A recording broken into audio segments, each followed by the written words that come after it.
भौरासा देवास जिले से महज 16 किलोमीटर दूर बाबा भंवरनाथ महाराज की पावन नगरी में तालाब किनारे बैठी मां शक्ति अपने दरबार में एक अनोखा सौंदर्य समेटे हुए हैं और माता के ये 9 दिन जैसे बड़े ही धूमधाम से मनाए जाते हैं, उसकी तैयारियां जोरों शोरों से चल रही हैं। लेकिन लगता है कि यह बारिश इन तैयारियों को पूर्ण ही नहीं होने देगी। प्रदेश का यह स्थान अपने आप में अलौकिक नज़ारा कहलाता है। यहाँ दूर दूर से लोग दर्शन करने आते हैं। नगर के प्राचीन छिप्पा मोहल्ला स्थित अम्बे माता मंदिर पर प्रतिवर्ष माता जी का गरबा आयोजित किया जाता है।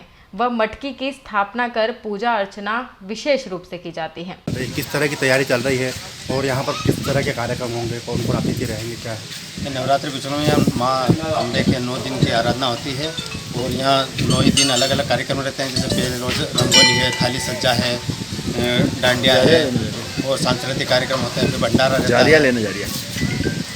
कौन कौन अतिथि आएंगे उसमें, कैसा क्या? माननीय मंत्री महोदय आएंगे, वर्मा जी, सांसद महोदय हैं, चंद्रशेखर जी मालवीय है, प्रमोद जी द्विवेदी हैं। क्या नाम है आपका? राजेंद्र यादव।